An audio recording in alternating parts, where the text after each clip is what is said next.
In this video, we're going to look at our asset subfolder and we're going to look at how to create image tags in Dreamweaver. If you take a look at this asset subfolder, I can see that I have a mix of salt and pepper cafe images as well as salt and pepper cafe logos, and I have a mix of Devil's Fork images and logos and so on. At this point, I could go in and delete all of my salt and pepper images, but then I'm going to have a bunch of breaks. It's easier to actually go into the Dreamweaver file and delete them as I go on the fly. The other thing you'll notice is that I've also created not only a logo and an alternate logo, but I've also created a couple of hero shots that I'm going to populate throughout my site. I also have some alternate background images, and you can see them here. I've got a background image that I can test out and a background image here that I can test out. I've also created a couple of banners. Now all of my banners is a background image that I've clipped out and made it different widths to have a different idea. And this is the kind of thing that you want to play around with, get some aesthetics, and kind of work with it as you go. I've gone ahead and I've launched Dreamweaver, and you can see over here on the right hand side of your screen that you've got Insert and Files. And here I happen to have my local site, which happens to be the Devil's Fork. In last week's videos, we talked about defining a site. It's really important that you do that step first. So if you've missed that opportunity, go back into last week's files and make sure that you've defined your Devil's Fork site.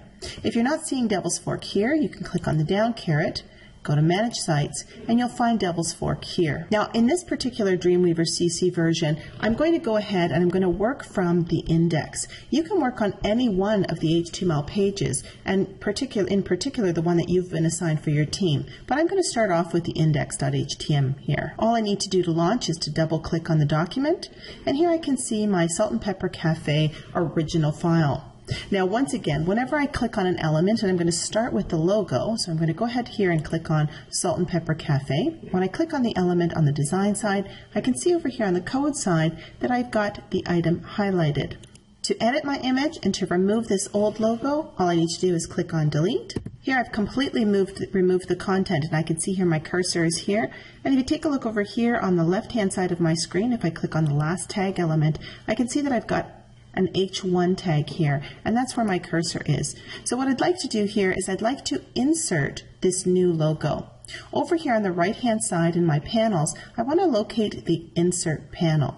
If you're not seeing the Insert panel, you can go up here to Windows and make sure that you've got a check mark next to Insert. So now I'm in the Insert panel. The Insert panel makes things really easy in Dreamweaver because it allows you to insert common structure elements, but also if you click on the down caret here, you want to find the common drop-down menu. If you're not seeing it, you can click on the down caret and select from a list of elements that you can insert into Dreamweaver. You can see here that I've got a number of different items that I can insert. Div tags, HTML5 videos, canvas, and in this case here I have image. This is really where I want to go. So I'm going to go ahead and I'm going to click on Insert Image. Automatically, Dreamweaver is going to open up a dialog box that's tied to my Assets folder. You can see here that Devil's Fork is the name of my root folder, and then I'm within the Assets subfolder. The first thing I want to do is I want to select one of my Devil's Fork logos. Here I'm going to go ahead, I'm going to actually select Devil's Fork logo 2. I'm going to click OK, and the logo appears here. The next thing I want to do is I actually want to remove some of the other elements. So up here I have a banner. I'm going to go ahead once again, I'm just going to click on the element and delete the item.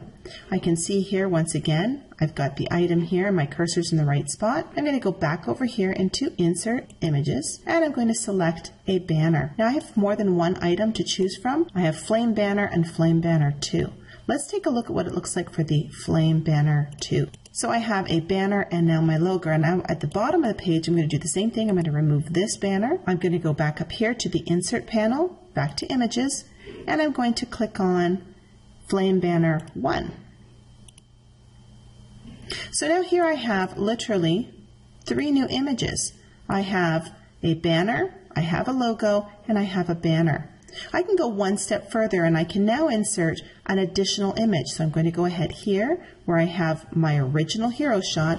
I'm going to delete this item, and I'm going to go into the Insert panel, and here I'm going to insert Image, and I'm going to insert one of my hero shots. Here I've selected the Hell's Chicken item. I'm going to click OK, and there is my Hell's Chicken item. Already my website looks dramatically different. Go ahead and start populating some of the images from your asset subfolder into your HTML page.